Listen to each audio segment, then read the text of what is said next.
জায়গাটা কোথায় আছে? অবশেষে আমরা আমাদের গন্তব্যস্থলে গেছি। ঠিক কথা কইছিস, মোর জায়গাটা আপন আপন লাগতেছে। আমার চাকরি বাসে গেছে রে। সমন্বয়কারী ওনার পর গেল। Welcome to my dedicated team. মুই তো তোমাকে সেই বলেছিলাম মোর চাকরিটা বাঁচানোর লাগি ধন্যবাদ। এই পার্টিকে তোমরা কোনো টেনশনই করো না, তোমরা তো ধামাকা অফার পেয়ে গেছো। তোমরা যদি ক্রিকেট খেলতে না পারো কোনো সমস্যা নাই, আমেরিকান ভিসা ট্যুর দিতে পেয়ে যাবে বুঝছনি। সেটা বলে মানে ব্যাট ধরছিস নি? আগে সেটা বলে খেলতে গেলে ব্যাট ভাঙছি কত। কিন্তু ভালো ভালো পরে দেখতেছি বিষয় গান।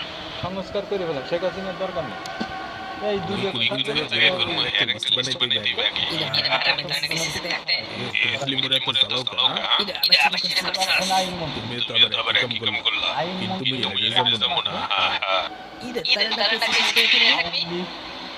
বিভিন্ন ধরনের ভদ্রলোকের আপনারা কি আমার লাগে একটু লাল পানি খাবেন নি?